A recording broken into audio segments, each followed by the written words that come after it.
like, that was probably the most gratifying thing for me, is to sit down with somebody like that and learn about them.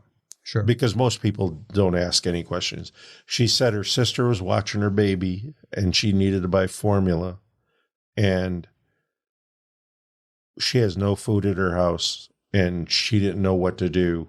And this was the last resort. It was the last thing she ever wanted to do, is sell herself. Warning. The podcast you're about to listen to may contain graphic descriptions of violent assaults, murder, and adult language. Listener discretion is advised.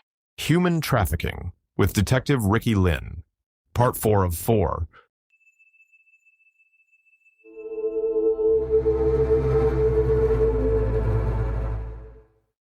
We have a content warning that rolls in front of every episode because we usually talk about sensitive topics, and we do not want to trigger anyone or make sure that we all understand that the topics are of an adult nature. The episode you are about to listen to or watch is perhaps one of the darkest we have produced, and we wanted to make sure everyone is prepared for what will be talked about. Human trafficking covers a wide spectrum of atrocities and evil. This interview goes to some of those dark places, while briefly, but they are disturbing all the same. Children should not be present when this one is played. Also, if anyone takes a hard pass at listening to or viewing this episode based on trauma they have experienced or have been close to, we understand completely and would recommend waiting this one out for one of our future drops and stories. We care deeply about all of our listeners and viewers and want to balance making educational content while at the same time protecting vulnerable people. Take care, and thank you for your careful consideration on this. We're here in this class. We're kind of stumped where to go. Explained what trafficking was to this lady, and the lady's response was, well, I guess my boyfriend traffics me. Says that he's on pills, and when he runs out of pills and he don't have the money, he sells me to his friends to buy his pills. And she thought that was just a normal part of being homeless. And then some of the class went into the Goodwill and explained they caught the thing about vulnerability. So they go, we don't know where to go. Well, let's go to Goodwill and ask them. Right. Because as police, I got to say that I know you worked in impoverished areas of town when you worked, that mindset, the vulnerability mindset, a lot of people have trouble, police officers have trouble putting their feet into those people's shoes. Absolutely. So they went into Goodwill, and they were looking for this lady from Goodwill to go tell them where to go. And the lady from Goodwill says, well, my dad used to have a pill problem when he was little. I'll do a 5-minute video for you for class if you want to, about what my life was when I was younger, when my dad sold me for sex for his pills. This is all in the same day. Like they're stumbling across these things. Like if One you day. looked up serendipity in the dictionary, those stories would be there. So right now, if I do a lot of work with Mountain Comp down in Prestonsburg and Pikeville. And when I went down to teach human trafficking, I started working with them 4 or 5 years ago. I go to the class. I said, you probably would know, maybe you've had a human trafficking victim in your program. And the manager raised his hand and he says, every person in our program right now is a human trafficking victim. Wow. Jails, drug rehabs. So I came back from that, and we did a survey of 1,000 people at the Hope Center, which is a drug rehab center here in town. And we didn't put any names. We didn't put anything. And we surveyed men and women, and 100% of the women screened positive for human trafficking. And 25% of the males screen positive for human trafficking. So we all know when you get into the dope world, it's a very violent world. But the question was, have you ever had to perform a sexual act against your will to get your drugs? And 100% of the women said yes. So this is way bigger than most people think it is. Goes on every day. I taught this past Thursday, and there was 600 people in the room. And I tell everybody, if I got more than 50 people in a room teaching them, at least one person's a victim of human trafficking. And I probably had 20 people come up to me and like, I didn't ask them, like they come up to me and wanted to tell me that, thank you, that I'm a victim of human trafficking. I just want to let you know. Like I said, this is a hidden crime, and it's kind of like the women we were talking about involved in prostitution. How many of those women that were involved in street prostitution were raped weekly? For sure. Yeah, I mean, again, never reported, very rarely reported, and physically assaulted, and any number of things, robbed, right? Yeah, very rarely. I mean, let's be honest with you, really, the only time they got reported is they wound up in an ER, and the staff looked and said, this is a physical assault, and they've got a call. Crazy. You know, and you look at it, if you go really wide on this, and it's just, we know the reported crimes, and we know what violent crime is, and the ugly things, right? But then now you've got this thing that, what do you write that off to? That, man, people are just really shitty to each other in a scale that we just assume. And I know that sounds naive, maybe, but it's like, and maybe broad, but it does open your eyes to the idea that I think both of us question levels of humanity because what we've done for years. And that's just part of the job and everything. We see all of that. But then it really makes you step back and you start looking again at the family abuse.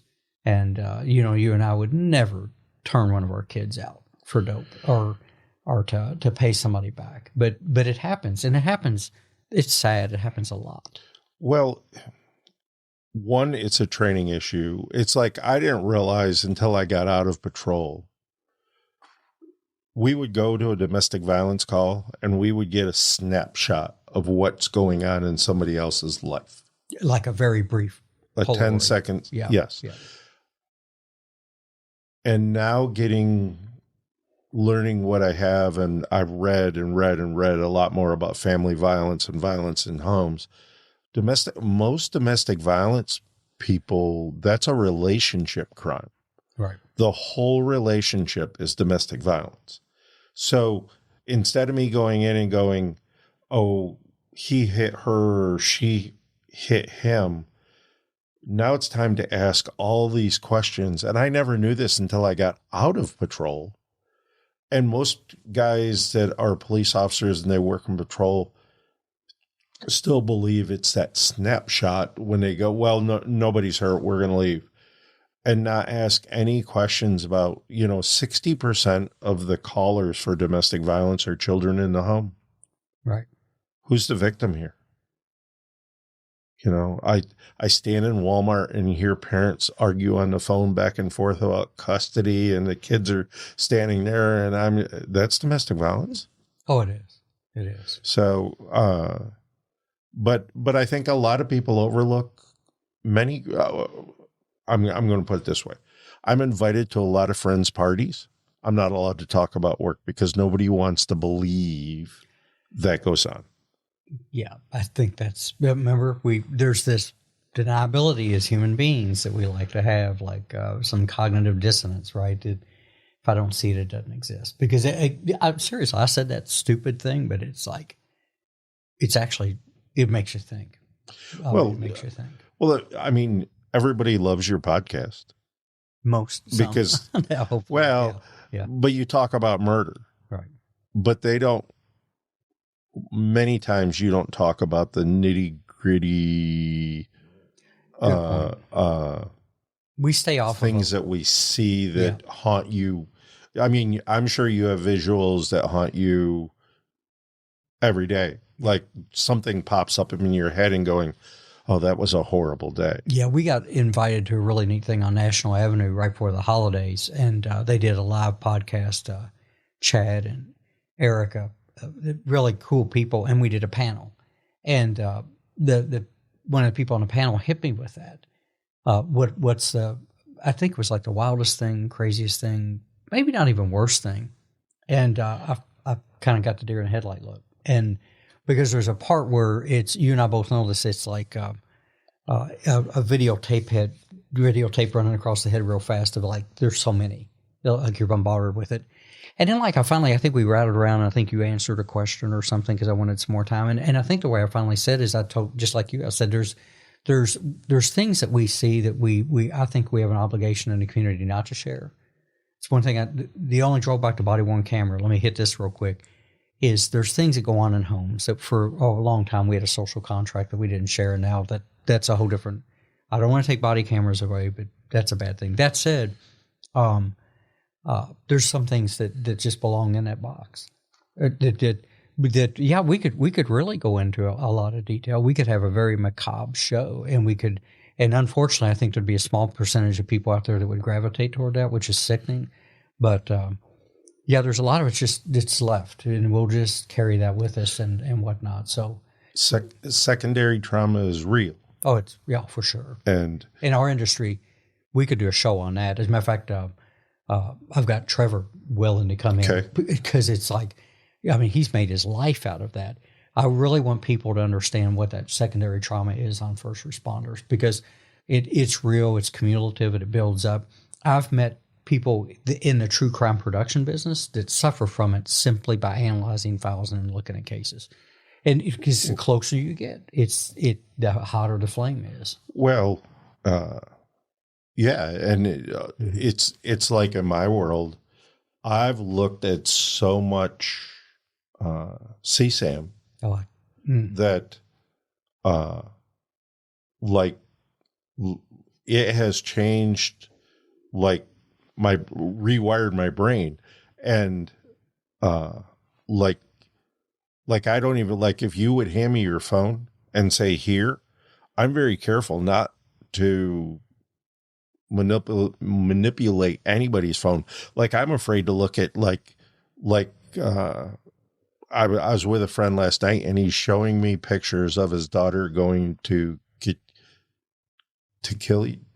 It was a school dance. Yeah.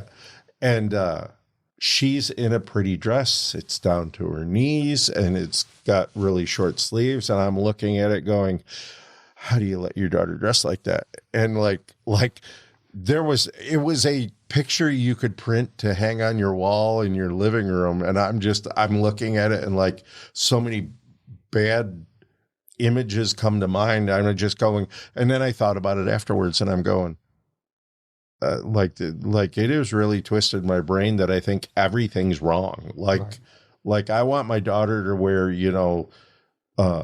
stockings, leggings, jeans, all the same day, all without like I want you to wear turtleneck and long sleeves, a dry dive suit, right, and a helmet.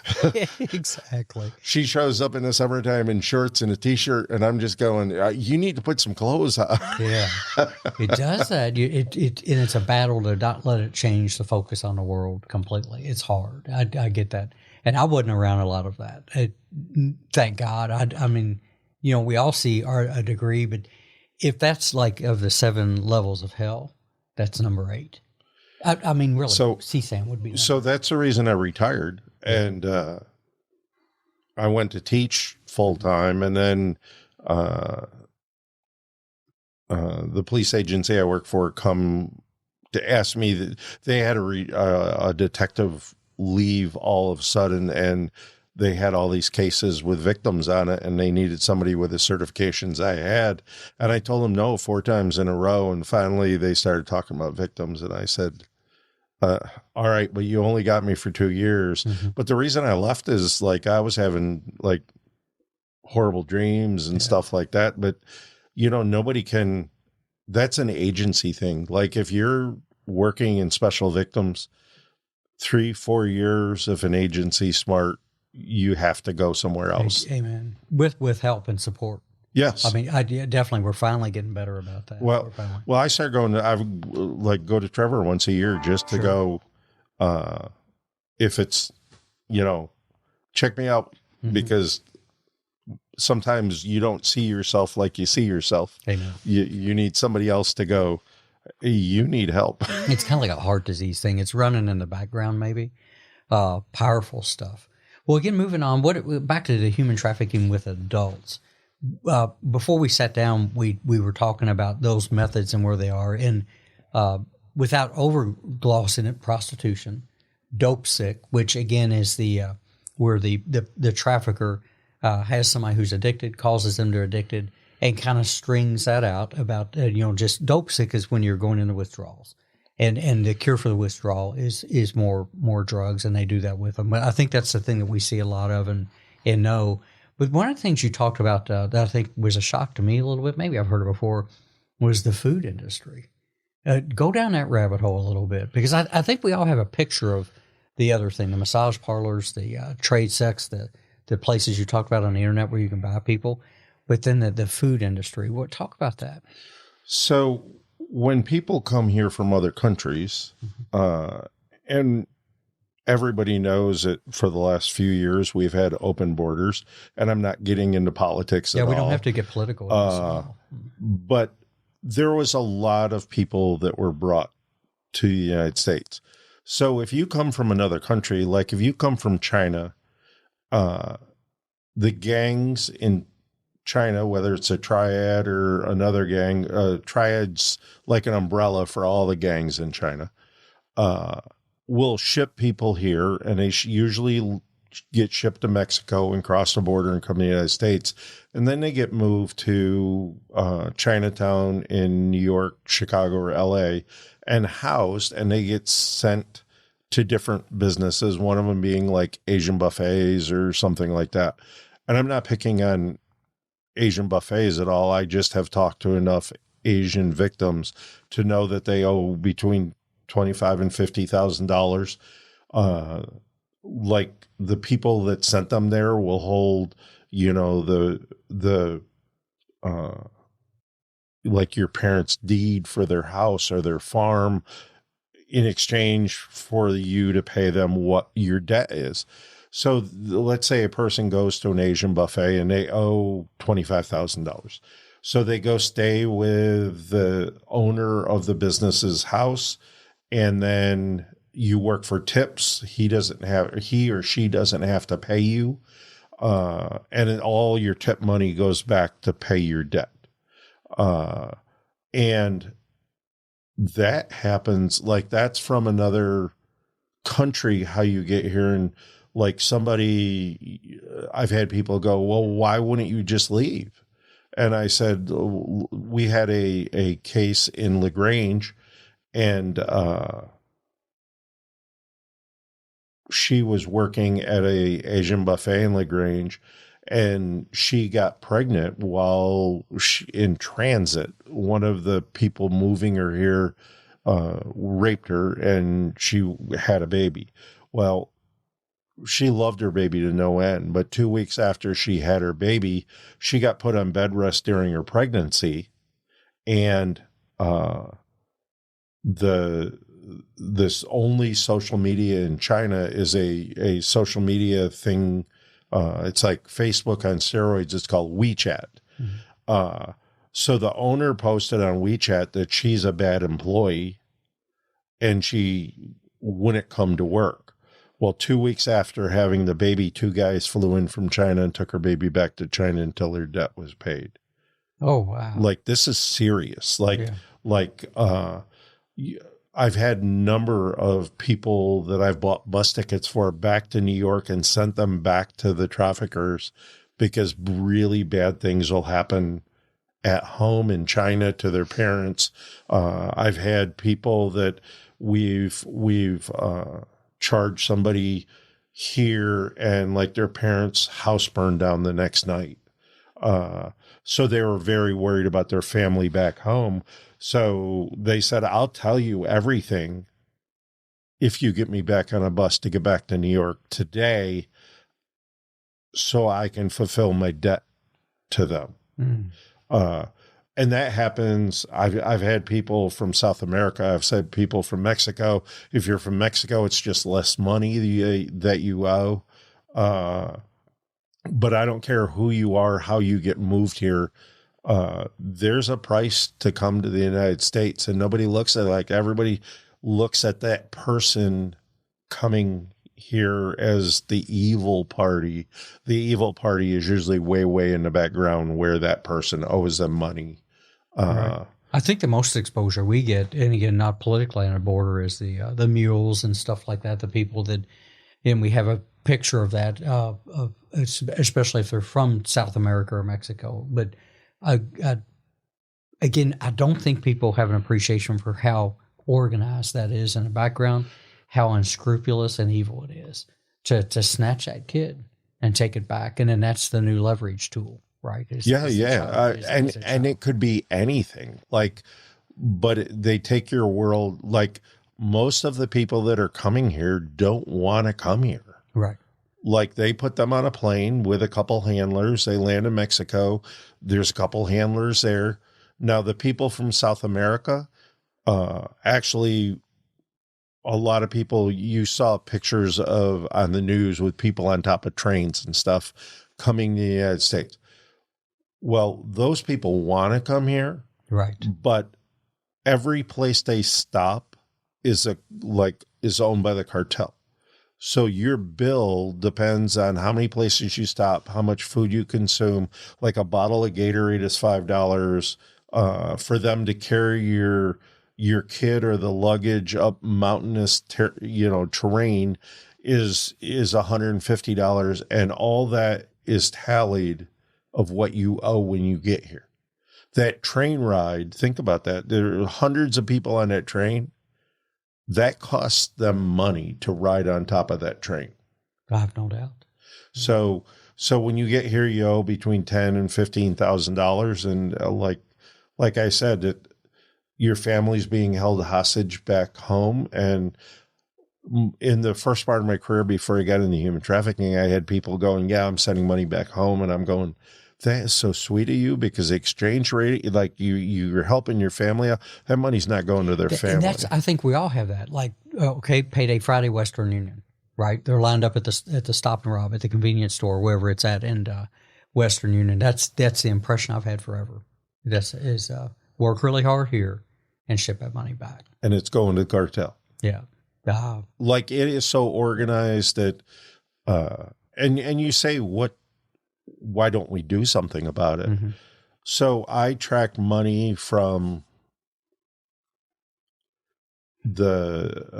I ended up working a massage parlor case, and I tracked the money, and I did subpoenas, and like, the owner of the massage parlor had something like 19 bank accounts, and I'm trying to figure out this little old investigator from a small town. And now I'm dealing with IP addresses and bank accounts and routing numbers. And so I figured it out and tracked the money all the way back to an accountant in New Jersey, and tracked the money from the accountant in New Jersey all the way back into New York City. And then I had another case that went to the same place. So I contacted the FBI in New York and said, "Hey, can you go lay eyes on this place, like, all the money?" So when they get there, it was like a Chinese UPS store. Okay. And all the money went into like these little boxes, and out of those little boxes, the money got shipped somewhere else. And but it's perfect organized crime. Sure. Like, leaves very few traces, or you had to go through that much work to locate cash. It took me over a year to follow the money to where it was going. And then it was a UPS store and fake names on the post office boxes. And then they had somebody else come in, and what a better place to mail money. Oh, for sure. Yeah. Like, you don't even have to go outside. Like, in plain sight. Yeah. It's kind of like when you talk about in the restaurant industry, when they give their tips over, is that's easier because that tip money is kind of nebulous. It's there, it's not, and everything. And then you look back and it's like, okay, they they don't take it out of the cost of the operation because the operation's got to look good. The books have to balance. They have to be able to show that there's income, whether there's a profit or not. I've always said that over the years, even in our town, there were some little stores that would open up. And I remember I'd go into them and the inventory never changed. Do you know what I'm talking about? Like they would dust the Snickers bars. And it's like, I'd walk out and I'm like, this is a money laundering thing. And that's a whole nother topic maybe to do one day is money laundering, about how sophisticated that is. But it's all about hiding in plain sight and making it difficult to track. Right. It's if you spend at face value, it's the victim's fault. Oh, for sure. Yeah. And if you dig into it, there's 17 people standing behind a victim and none of them do enough that you could ever charge criminally. And the last person is in another country. Oh, there we go. There we go.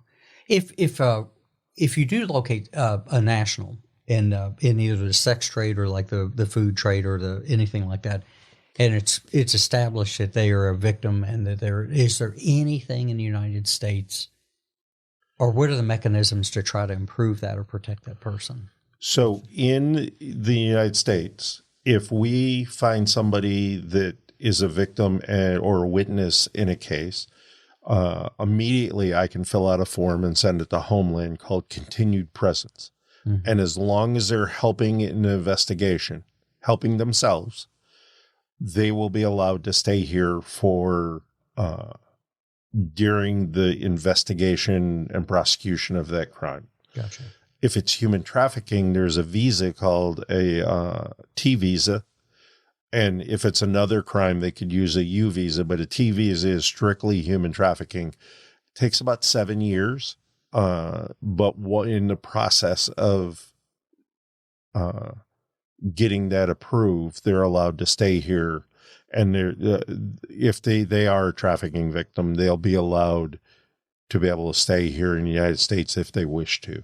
Is there any services that follow through on that you're aware of, or any attempts to give services? So there's when I started this, there was very few organizations, but now there's a lot of organizations, and now we have immigration attorneys that are tied to the Department of Advocacy, which is helping organizations such as Natalie Sisters or Refuge for Women, Scarlet's Hope, all these different organizations, Catholic Charities. Catholic Charities actually has their own attorneys that help apply for those visas. So as long as a person's helping themselves, there's help for them. But as well as I do, trying to get someone convinced that I'm going to help you that have been victimized their whole life, sometimes they don't believe that what we're doing is right for them. Well, every fundamental trust foundation with them has been broken over and over again, right? Yes. And every patrol officer's run into that a million times to where we could tell stories. And I'm like you, I remember buying bus tickets to put people to get them back closer to home back in the day. And then some people just wouldn't bite. No, you could get on your knees and plead. And then you understand, though, that when you put yourselves in their shoes, it's not likely they're going to trust. Well, it's like domestic violence. I mean, I never, for a long time, I didn't realize, I get a lady or a man into a shelter.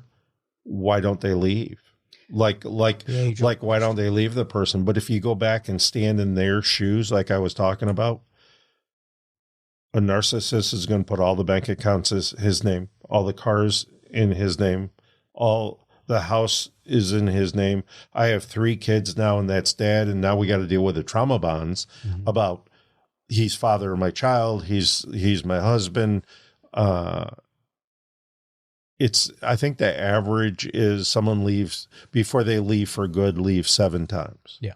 Because all those things. Conditioning, grooming, the manipulation. And it's interesting, a couple of years ago, we had Jai Hamilton, a lieutenant with animal control in Kentucky, had just passed a thing that on an EPO that a pet could be awarded, and it was like, some people be like, well, what's the big deal on that? Well, people can't see it, but we've got a beautiful 90-pound German Shepherd in this room, and if somebody's really attached to their pet, that could be the control factor. And that was on the wings of that case where the two men were in a relationship, and one of them would put the dog in the oven to punish the other guy and burned its paws. And so it comes back to where we started. It's not the perceived value you and I have in the leverage. It's to that person. So you and I could look at it and say, one more time, that's a 50-cent bottle of generic water from the dollar store, but somebody was willing to change their life over that. You know, and the value, I grew, like I said in the beginning, that I grew up in a small town. My dad owned his own pharmacy. We weren't rich, but we were far from poor. And I thought I knew and I worked in a very impoverished area for a long time. And I leaving that, I'm thinking, okay, I know what poor is. Mm-hmm. I had no idea what poor is. Like the mindset of a person that, think about a dad or a mom that can't feed their children. Like that's a whole, you talking about beating yourself up? Sure. Completely debilitating. Because you and I know in our station of life, just not being able to get something, a want instead of a need, starts to eat at you. And then you got to imagine, again, that's nothing like not being able to provide a true need, like food or water or heat. We were doing a sting in Louisville, and a lady came to the sting, and I asked her why she was doing this. She had posted an ad online to sell herself online. And like that was probably the most gratifying thing for me, is to sit down with somebody like that and learn about them. Sure. Because most people don't ask any questions. She said her sister was watching her baby and she needed to buy formula, and she has no food at her house and she didn't know what to do. And this was the last resort, is the last thing she ever wanted to do, is sell herself. So we had advocates at this thing, and we took her to the food pantry and showed her how to get free food and free baby formula and to feed her baby and take care of herself. This woman cried for 2 solid hours. So we took her home with her food, and she came back to her sting to introduce, she had 2 little children and a baby, introduce her children to the nice officers that were helping her family. She says, I thought it was important when I tell this story to my kids about this is how police should be. It's really how police are most all the time. We don't get that. I mean, that's a whole nother thing, is it? No, we have police buying groceries. We have police buying bicycles. We do shop with a cop. We do, and it's usually a family thing. The police officer's bringing his wife and kids to help give to other people. But the news, that doesn't sell in the news. No, it won't. There's a whole nother narrative to that. If somebody thought that they saw something in a family member, a friend, or somebody they encountered and thought that human trafficking was a remote possibility, what are some of the things they could do to try to make somebody aware of that, to have it investigated or to do that? So when the trafficker is going to do a storyline to victims about police, right, they're going to put you in jail, they're going to do this, they're going to do that. And we're talking about vulnerability. So people are believing this. Sure. So a lot of people don't want to report to police. So my suggestion is we have a couple options. We have the National Human Trafficking Hotline that you can text or call. You can just Google it and it'll come up with a number, and they'll refer you to a place in Kentucky. Or you can just Google, the way the internet now is, Google local human trafficking advocate in Lexington, and it would come up with the Well or Natalie Sisters, and call them and have like those organizations will come get you if you need help. Mm-hmm. And if you don't want to report to the police, you don't have to. Right. And you'll get the same help. it's nice to have the police involved because it'd be nice to stop what's going on to other people. But the number one thing for victims is help for the victim. Oh, for sure. And then, from the advocate that helps you, they're not going to force you to do anything. They're not going to force you into treatment. They're going to try to empower you and let you make your own decisions. And that is the victim. And I say victim, that is the survivor's walk. Mm-hmm. And the point of an advocate, the point of police is to walk next to you and support you through your journey. Absolutely. That's the way it should be. Well, I must say, Ricky, my eyes have been open.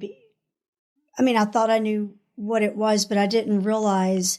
I think most people who don't know, they just think it's all a profit thing. You don't realize that it's a need that causes that. But, it makes sense once you explain it, but I don't think people think that deep into it. And then you're just stuck. And you see these flyers now, like I know when we go out to Las Vegas on the back of the ladies' restrooms, and I don't know if the men have it as well, but and that's another thing that I never thought about, men being sex trafficked. You just don't think that. You think women and children, unfortunately, but I'm so glad you came because it's opened up my eyes, and I hope that a lot of other people are sitting there thinking, wow, I never thought of it like that. So you have to look at the demand side. And I got a funny little story. We were doing a human trafficking conference in Louisville, and there was about 200 police officers there. So out of all the cars in the parking lot of this conference center, there's probably 100 marked cruisers.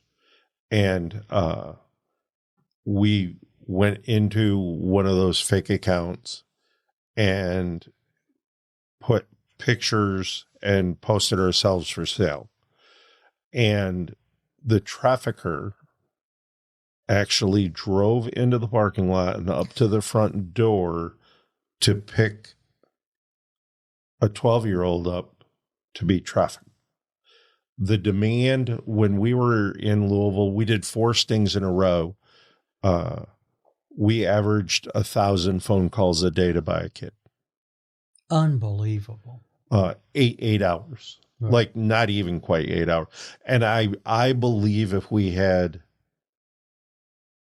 at that point, we're using the software that we've always, like the narcotics guys use.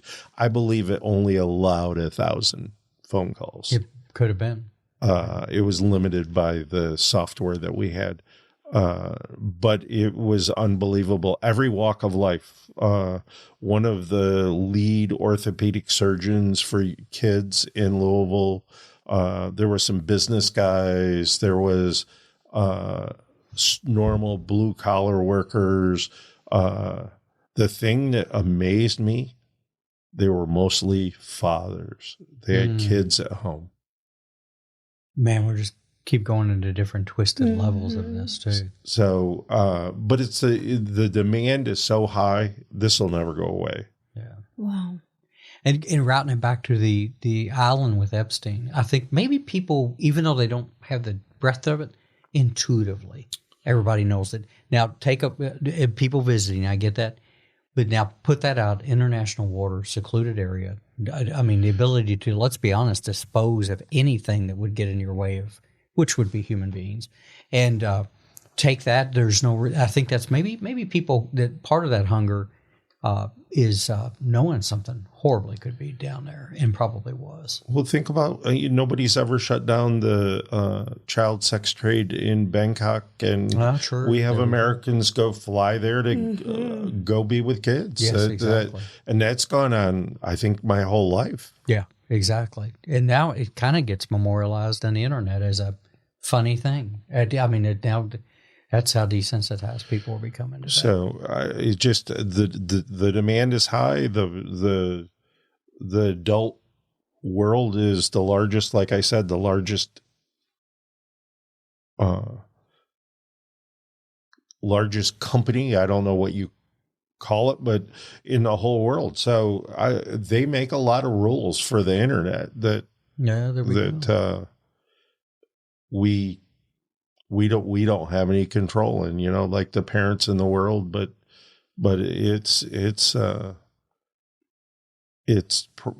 and we have parents now that babysit kids on their phones. We're buying smartphones for children. What's funny is I went to a training session the other day, and in China, the only phones that kids are allowed to have are flip phones. And in all these new high-end rich people schools, they're only allowed to have flip phones, so the kids don't have smartphones, so they can't be groomed or access to pedophiles. Yes.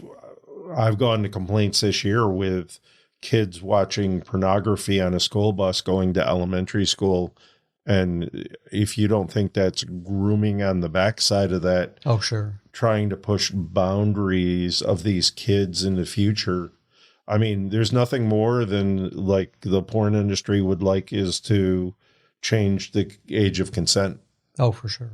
And you're right, those places that try to nick it down to 14, there's NAMBLA. I mean, there's some pretty wild stuff that so far most of us agree is pretty sick. Hopefully we continue with that too. Super commendable work. Very well spoken. It's funny when we're sitting there talking about it, a good friend of both of ours that passed away, God, coming on 4 years ago, Ray the DA. I don't know if you know it or not, but even after he left the Commonwealth Attorney's Office that last couple of years and we'd sit down and talk, human trafficking came up all the time. And he was really, even though he was out of the business, you could tell it was really working on Ray. Is that I think he was starting to just grasp how bad it is, especially in the children world. But Ray talked about, we would talk and he would just say, hey, at some point, people got to get on top of this human trafficking thing. And again, kind of like a silent rumble that most people don't think about. I think we had a police chief that had some forward thinking and made me the first full-time human trafficking detective, and everybody thought that was kind of foolish. But I think Ray had some say in the background. And then what's funny is that. So then I retired and went to work for the AG's office, and I'm at a meeting, and my buddy at the state police says, well, I guess we're going to have to assign somebody full-time to it now. So we need many, many more investigators for human trafficking. Amen. But the state police has 3 dedicated people to human trafficking, and they cover half the state, and their main purpose is to help local law enforcement with cases. But I got to say that my buddies in J-Town, Paul Maskey, was riding a bike in J-Town during the summer, and that was his assignment, patrol and bike patrol. And he investigated 2 or 3 cases all by himself. Like he needed help at different times, but his whole beat was all the hotels in J-Town. And he started realizing like a robbery report for a phone for a girl. Now it's the trafficker taking the phone away from the girl. And he started talking in their language, and he built trust, and he ended up solving a couple human trafficking cases from his bicycle. Oh, he'll go far. So I have some phenomenal friends that across the state that do remarkable work. Yeah, I have no doubt. It's neat to see it coalescing and coming together, being taken seriously. I think Kentucky State Police is an extremely forward-thinking organization anyway, let's be honest. I mean, that's an incredible group of men and women there, and their leadership is fantastic to be able to do that.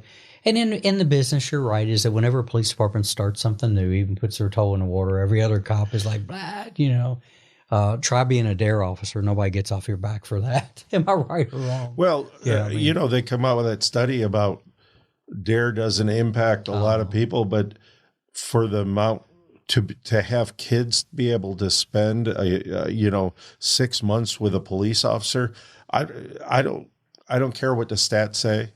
That pays for itself tenfold. Oh, yeah. A whole nother topic. Yeah, we belong there. We're recruiting. And let's take it and wrap it into what we're talking about today. That might be the influence a kid needs to take that deep breath to come forward when they're being abused. And because of that trust, right, is to defeat all of that, is to, if somebody's telling them the police are bad and everything, to be able to say, well, I go to school every day. And Officer Lynn's there, and he sits down and we have a carton of chocolate milk together. All of that is super powerful. Thank you so much. Thank Super you. well spoken. Maybe you can come back one time and take some cases that have been cleared and we can talk about them. We'll make sure we I'd love stay to around. do that. Is to actually break those down and do that. But I've learned a lot too. I mean, you can spend your life in this business, Ricky, and you'll learn something if you keep your eyes open, especially if it's not a specialty that we engaged in or whatnot. So thank you for coming. Appreciate it. I appreciate you guys. Thank you. The Murder Police podcast is hosted by Wendy and David Lyons and was created to honor the lives of crime victims, so their names are never forgotten. It is produced, recorded, and edited by David Lyons. The Murder Police podcast can be found on your favorite Apple or Android podcast platform, as well as at murderpolicepodcast.com, where you will find show notes, transcripts, information about our presenters, and a link to the official Murder Police Podcast merch store, where you can purchase a huge variety of Murder Police Podcast swag. We are also on Facebook, Instagram, and YouTube, which is closed caption for those that are hearing impaired. Just search for the Murder Police Podcast and you will find us. If you have enjoyed this podcast, please subscribe for more and give us 5 stars and a written review on Apple Podcasts or wherever you download your podcasts. Make sure you set your player to automatically download new episodes so you get the new ones as soon as they drop. And please tell your friends. Lock it down, Judy.